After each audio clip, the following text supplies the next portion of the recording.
Buenos días, soy Antonio Sales, analista de la firma XTB. Vamos a comenzar con este morning meeting del 7 de marzo de 2019. Como siempre, si podéis confirmarme que el audio del vídeo es correcto.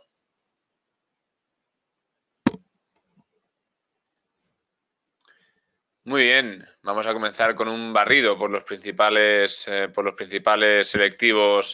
selectivos europeos y americanos. Importante también, recordaros que tenemos hoy el seminario de Pablo Gil comentando la decisión de tipos de interés por parte del Banco Central Europeo.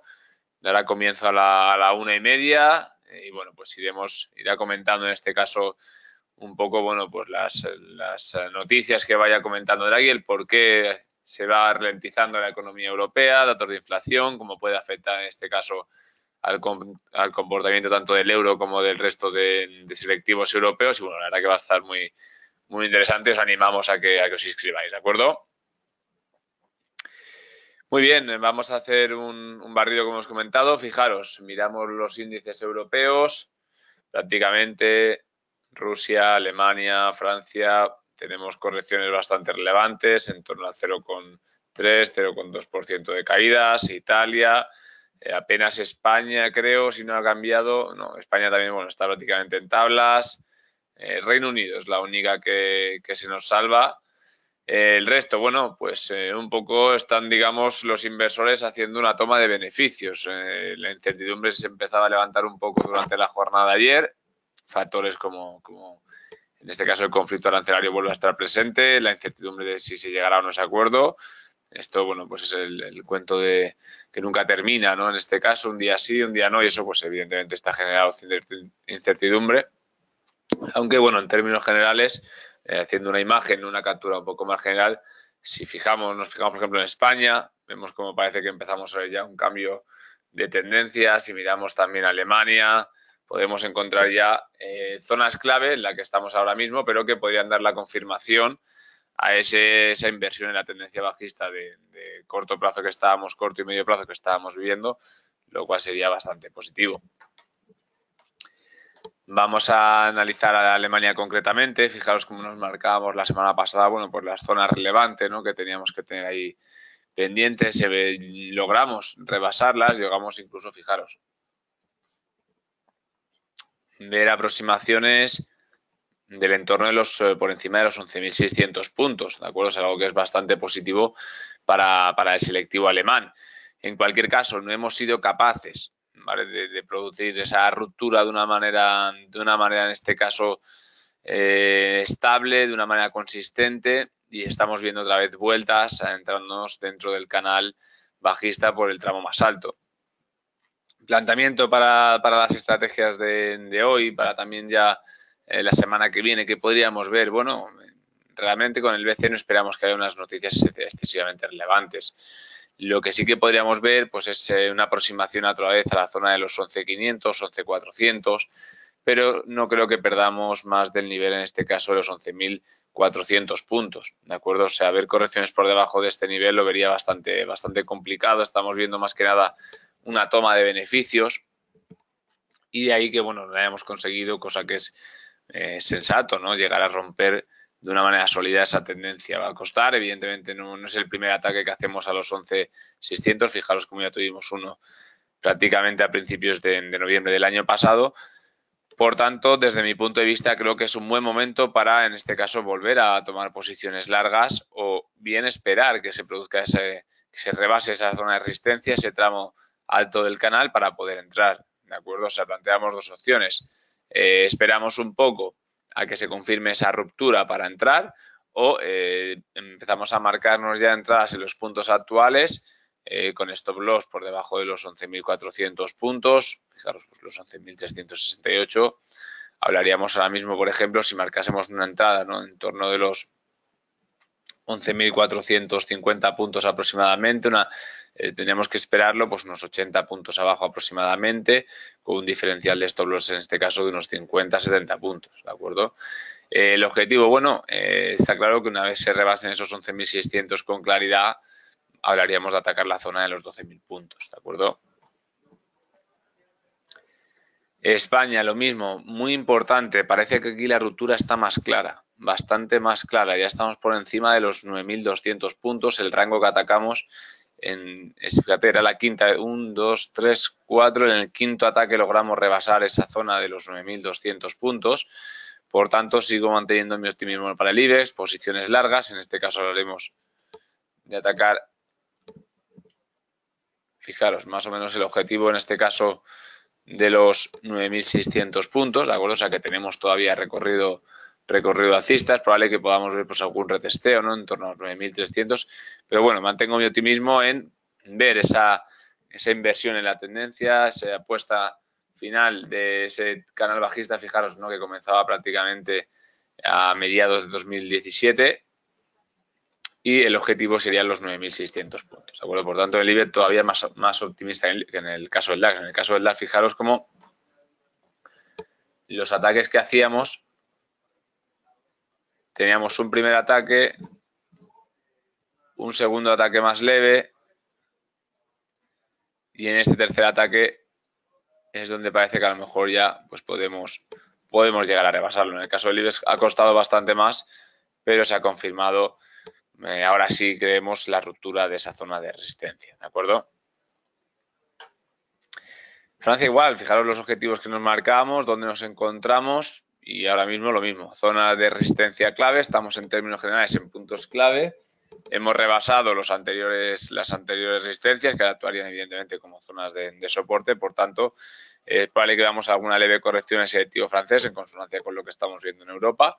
Pero lo mismo, si queréis plantearos quizás esperar una zona de retesteo para abrir posiciones largas, pues todavía no tenemos muy bien definido dónde podemos ver las zonas de vuelta para el selectivo francés. Prácticamente en torno a los 5.200 puntos sería un nivel clave para que no lo perdiésemos, ¿de acuerdo? Coincidiendo un poco pues con las zonas de soporte, fijaros, si ajustamos un poco la operativa, ¿no? Como se ha apoyado en estos niveles en varias ocasiones, ¿no? Fijaros desde prácticamente mediados de abril de 2017, o sea, hace casi ya prácticamente 2 años.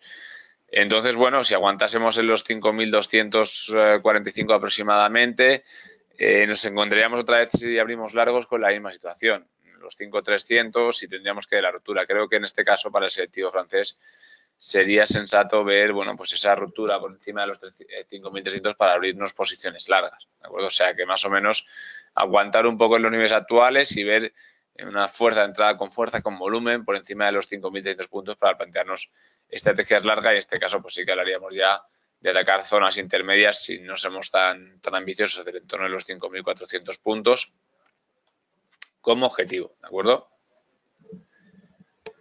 Para Reino Unido, el que más, digamos, volatilidad está teniendo y más incertidumbre, ¿no? Por el tema del Brexit.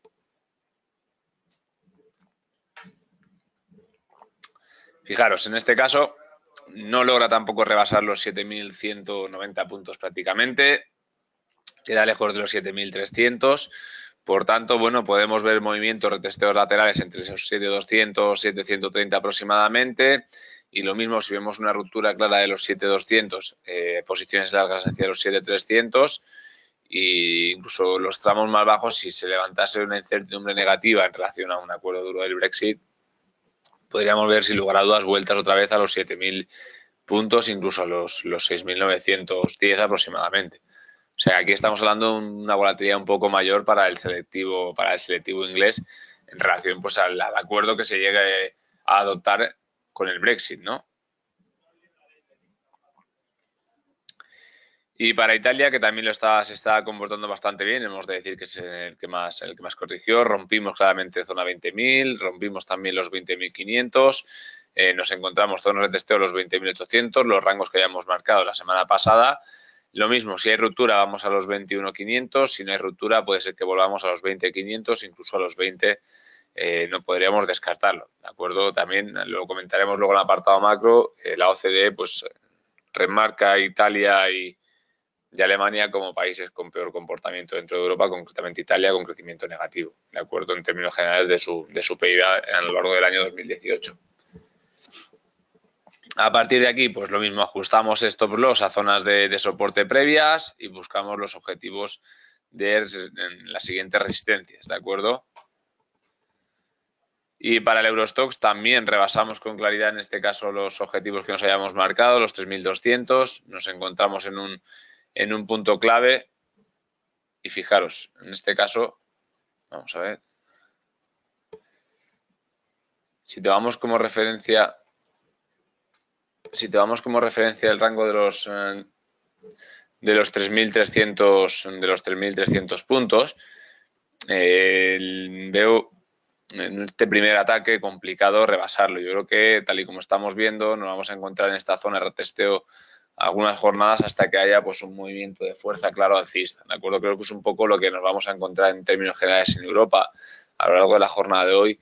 Va a ser una jornada hasta que conozcamos la decisión del BCE, digamos, medianamente tranquila, y a no ser que haya una expectativa muy positiva por parte del BCE en inyección de capital a la economía.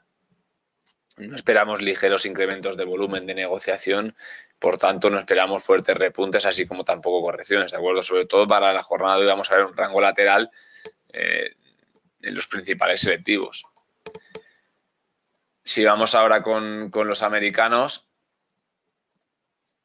hemos visto correcciones generalizadas, también son los que más repunte han tenido. Fijaros cómo los 26.000 puntos, en este caso del Dow Jones, no llegábamos, bueno, sí, 26.100, veíamos corrección hacia el nivel de, en este caso, de soporte más relevante, donde veíamos varios ataques. Lo mismo, yo me mantengo positivo y optimista en los selectivos americanos. Creo que es buen momento para abrir posiciones largas. Objetivo, tal y como hemos hecho con los europeos, el objetivo, vamos a trabajar las siguientes resistencias, 26.100, ¿vale? Una vuelta a los 26.100 con zonas de stop loss, pues, por ejemplo, si entramos en los 25.500 en el caso del Dow Jones, pues veríamos prácticamente, estaríamos hablando de unos 100 puntos de stop loss en el tramo negativo, por, en este caso, unos 500 puntos casi de tramo positivo, o sea que es una estrategia casi de 5-1 que nos interesaría bastante, ¿de acuerdo? 100, 150 en el plano negativo. Para S&P lo mismo, cuarto ataque, no logramos romperlo, parecía que sí, volvemos, incluso es probable que en el S&P veamos alguna leve corrección más.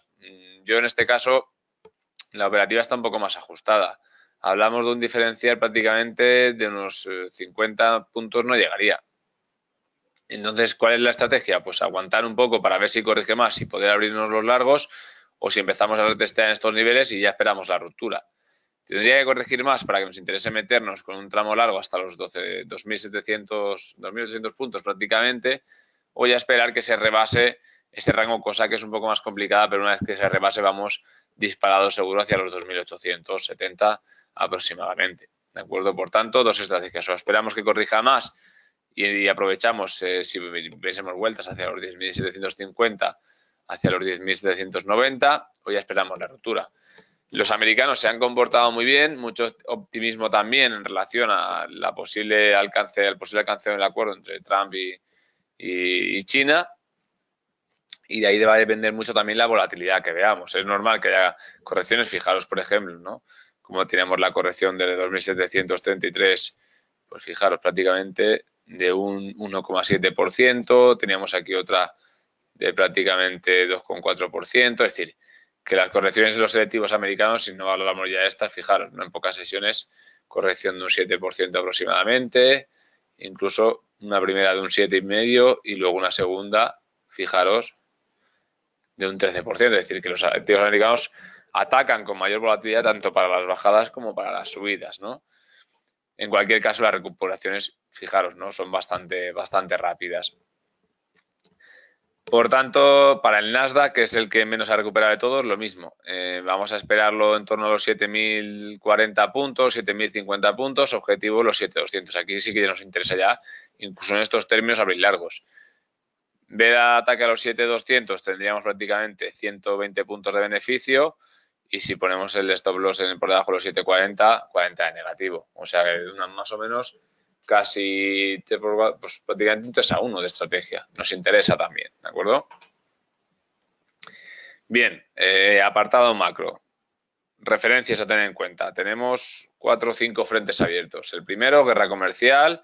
Trump dice que alcanzan un buen acuerdo o no alcanzan acuerdo. Por lo tanto, sigue apretándole las tuercas a China, que al final, evidentemente, pues parece que va a ceder, ¿no? Analizando un poco la balanza comercial de Estados Unidos, pues evidentemente es un país muy dependiente de la producción asiática, es decir, compra mucho a China y el margen de poder mejorar las tasas arancelarias, pues evidentemente favorecería a Estados Unidos y China, pues evidentemente se ve afectada, ¿no? Le está pasando factura, como hemos visto en sus datos macro, que pues nos avisaban de que en las últimas 3 décadas los peores resultados los estábamos conociendo ahora, ¿de acuerdo?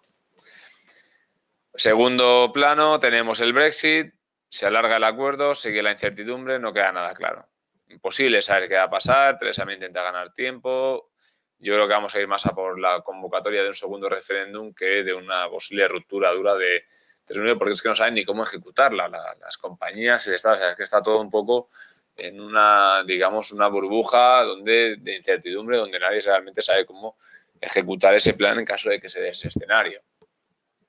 Vemos como compañías, por ejemplo, como IAG se están un poco ya blindando, ¿no? Saliendo del MSCI índice mundial, bueno, pues un poco para reorganizarse a su término de accionariado para España, es decir, perder, desvincularse del Reino Unido, ¿no? Para que en este caso, bueno, pues en sus términos de operativa aérea, pues no se le vean influidos y pueda seguir operando de la misma manera desde España. O sea, que hay compañías que sí que están tomando medidas, pero bueno, todavía están en el aire. Tenemos también en el tercer lugar todo lo que es la ralentización europea. La OCDE ya nos ha avisado de que el crecimiento pasa del 2019 esperado de un 3% a apenas más de un 1%, no llegaríamos ni a un 2%, recalcando que en el caso de Alemania e Italia, países con menos crecimiento. En Italia, concretamente en 2018, crecimiento negativo. Y luego también tenemos hoy el BCE, ¿de acuerdo? Se espera que las T-Litro, que prácticamente pues, siguen siendo inyecciones de capital a la economía a largo plazo, bueno, pues financiación muy barata para las entidades bancarias, se sigan alargando y sustituye un poco al quantitative easing que sabíamos que en 2018 ponía fin. No se esperan subidas de tipos de interés y se espera todavía, en todo caso, que estas subidas de tipos se difieran más en el tiempo todavía, ¿de acuerdo? Se tengamos que esperar más para ver esas subidas de tipos en relación pues, a que la economía, evidentemente, ha mostrado un signo de debilidad y el Banco Central Europeo pues, no tiene claro, la inflación no está acompañando ni el crecimiento, evidentemente. Por tanto, con todo esto encima de la mesa, pues sobre todo en términos generales no esperamos, aparte del eurodólar, que esperemos algún repunte, dado que estamos lo vamos a ver ahora mismo. Fijaros, lo vemos ya de paso, lo estamos comentando.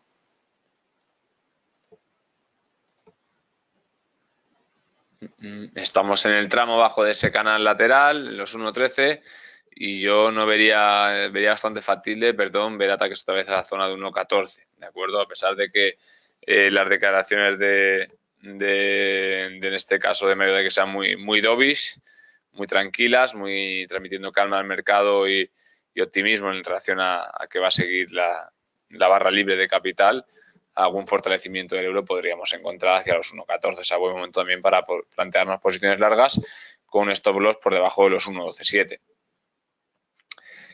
Por tanto, pues aparte del euro dólar, algún repunte que podamos ver en Europa en términos generales, si hay, digamos, un mensaje muy optimista para las bolsas, no esperamos movimientos excesivamente relevantes. En el caso de las commodities, bueno, vamos a terminar de ver las divisas. La libra se ha fortalecido frente al dólar, fijaros, ¿no? Esa zona de retesteo de resistencia que alcanzábamos la semana pasada, empezábamos con las correcciones, podríamos ver vueltas hacia la zona prácticamente los 1.29.8, los 1.29.6 sería bastante sensato y el euro más de lo mismo, ¿de acuerdo? Se fortalecía algo, pero bueno, prácticamente en términos generales lo que estamos viendo es como la libra pues ha ganado fuerza después de la depreciación que había estado sufriendo durante los últimos meses, donde se fortalecía más el euro.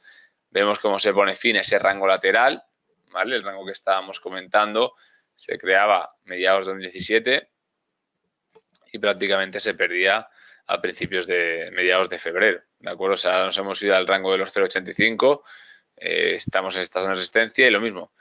O vemos una recuperación del euro a los 0,874 o vemos vueltas a los 0,83.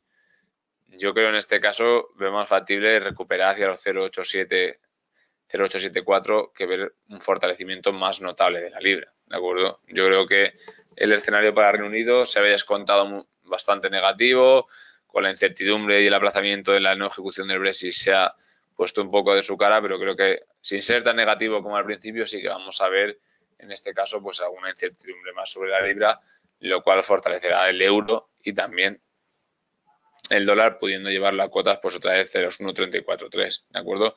Pero bueno, por el momento trabajando más estricto corto plazo, posiciones cortas de libra, perdón, lo he dicho al revés. Una vez se fortalezca el dólar, ¿de acuerdo? Podremos ver ataques a la zona de 1,28, pero ahora mismo con la incertidumbre no podríamos descartar que la libra en este caso nos vaya a 1,334, es decir, algún fortalecimiento más de la libra. Si trabajamos corto plazo, podremos ver aprovechar algún pequeño largo. Si trabajamos más medio plazo, pues evidentemente fortalecimiento del dólar y aproximaciones a ese tramo más bajo del canal que todavía en este caso no llegamos a romper con claridad. Fijaros cómo prácticamente nos movemos todo el rato entre el rango pues, con máximos de 1,33, 1,32 y mínimos en los 1,278, ¿de acuerdo? Para el dólar yen, ya lo sabemos, cuando hay más calma en la renta variable, hay mejor comportamiento de las dos principales monedas refugio del dólar frente al yen. Si viéramos una agitación de la renta variable, veríamos cómo el dólar en este caso se debilita, se fortalece el yen cuando hay mucho miedo, es decir, trasladando una visión real de mercado, un acontecimiento negativo, un incremento de incertidumbre de manera notable, hace que el dólar caiga, que se vendan dólares y se compren yenes, ¿de acuerdo? Por tanto, mientras no suceda eso, estamos viendo cómo, fijaros, ¿no? Aparte ese pico de riesgo que vimos hace aproximadamente finales de año, de 2018, desde prácticamente las dos últimas semanas del año, la calma volvía y esa recuperación de la renta variable se recupera en compra de dólares, ¿de acuerdo? O sea que por el momento posiciones largas para el dólar yen, objetivo los 112,85. La semana pasada prácticamente, fijaros, veníamos, se nos ha caído un segundito.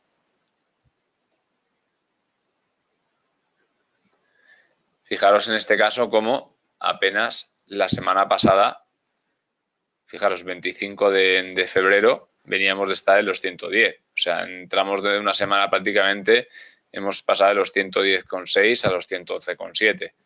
O sea que posiciones largas, los 112,83 con un stop loss más que sensato por encima de los 111,3. ¿De acuerdo?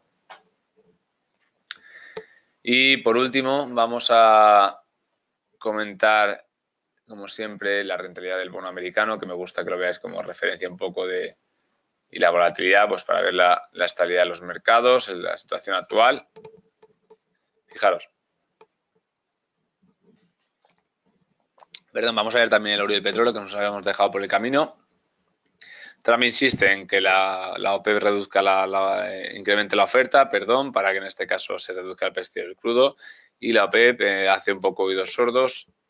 Por tanto, pues es probable que más que ataques a 70, si continúa en este caso el enfoque que quiere ofrecer la OPEP, podamos ver alguna vuelta a la zona de 62, ¿de acuerdo? O sea, por un lado, si gana Trump, vemos sin lugar a duda ataques a los 70, incluso a los $80. Por otro lado, la OPEP creo que todavía no está del todo claro si contrae más la oferta y se reduce además, en este caso, el crecimiento de la economía, lo que reduce la demanda de crudo, pues evidentemente vueltas a la zona de los $62 sería bastante factible. O sea, estamos ahí en un impasse que no sabemos realmente hacia dónde van a decidir mover el precio del crudo. Lo que sí que está claro es que se ha reducido la demanda del mismo debido a la ralentización económica y eso evidentemente ha hecho que, claro, nos quedamos en el rango de los 62 durante bastantes jornadas y ahora en los 66, 67 dólares, pues por la misma situación, ¿de acuerdo? Porque no tiene claro realmente cuál va a ser el movimiento, porque aunque reduzcamos la oferta, la OPEP reduzca la oferta y se reduce la demanda, la situación viene a ser la misma para el precio del crudo. Y por último, el oro tenía un comportamiento muy bueno mientras había, digamos, más volatilidad e incertidumbre y en cuanto un poco se paró el miedo, volvió a correlacionarse. Estaba comportándose, estaba un poco más descorrelacionado de lo normal en relación a la renta variable y en cuanto ha llegado el miedo al mercado, pues perdón, la tranquilidad del mercado se vuelve a correlacionar más con la renta variable y vemos cómo se mete en los 1.286. Es interesante analizar esa descorrelación, es decir, el oro estaba subiendo y la renta variable no se estaba comportando mal. De hecho, fijaros, estamos hablando desde el 15 de enero, donde las bolsas ya estaban teniendo un buen comportamiento, el oro pegaba un subidón fuerte, nos vamos a principios de febrero, las bolsas siguen comportándose bien, sigue subiendo hasta prácticamente mediados, finales de febrero, y las bolsas aquí ya tenían en este caso una relevancia positiva, es decir, ya estábamos viendo incrementos realmente notables y positivos en la renta variable y el oro se descorrelacionaba y volvía a comportarse en este caso de manera positiva. Ahora el resultado ¿cuál es? Bueno, pues parece ser que se vuelve a correlacionar, fuerte pérdida de presión alcista en el oro y nos metemos en los 1.285, desde prácticamente los 1.346 dólares que estábamos pagando por la onza, ¿no? O sea que en este caso sí que veo bastante sensato que nos estabilicemos en estos niveles, por tanto no aconsejaría la apertura de cortos, incluso la apertura de algún largo si vemos algo de volatilidad y algo de incertidumbre hacia los 1.300 podría ser bastante sensato, ¿de acuerdo? O sea que rompíamos ese canal por el tramo alto y volvemos a adentrarnos en él prácticamente hasta la mitad, ¿no? Un poco, bueno, pues fijaros cómo ni siquiera aguantaba, ¿no? Esa zona de soporte que sería ese tramo alto del canal que antiguamente hubiera actuado como resistencia, ¿de acuerdo? Y por último, bueno, pues lo estábamos comentando, volatilidad y precio del bono americano. Sabéis que si se demanda mucha renta fija, el precio del bono americano en este caso se incrementaría, ¿de acuerdo? Ya que se tiene un comportamiento inverso, es decir, si la TIR del bono baja, el precio sube. Si la TIR del bono americano en este caso sube porque nadie compra renta fija, es decir, se aboga por el riesgo, el precio en este caso cae. Fijaros como desde las últimas mejoras de renta variable, pues el precio ha quedado en stand-by. Los momentos de mayor pánico de finales de año los teníamos la TIR disparada, ¿vale? Por encima del 3% y el precio del bono caía. Se recuperaba el precio del bono en relación al exceso ese de demanda que había de renta fija y una vez se vuelve a dejar de demandar renta fija y se pasa a renta variable, que esto comprendería prácticamente los dos últimos meses, es decir, crece la renta variable, decrece la renta fija, decrece el precio del bono, se estabiliza en este caso. ¿Por qué? Pues porque se deja de demandar, ¿de acuerdo? Y la volatilidad que sigue cayendo. La tenemos en prácticamente, pues fijaros, ¿no? En mínimos de todo el año, 120, algún ligero repunte, pero bueno, prácticamente estamos volviendo a niveles de octubre antes de que empezase la fuerte corrección de octubre del año pasado, ¿de acuerdo? O sea que estamos ya en próximo de alcanzar ese escenario, digamos, más relajado para la renta variable. Y como siempre, recordaos una vez más, tenemos a la 1:30 el seminario de Pablo, muy interesante, para comentar la decisión de tipos del BCE. Cualquier duda, cualquier consulta, podéis poneros en contacto con los compañeros, con el equipo de análisis y la solventamos enseguida. Y por supuesto que tengáis un muy buen día de trading durante la jornada de hoy. Un saludo desde las oficinas de XTB.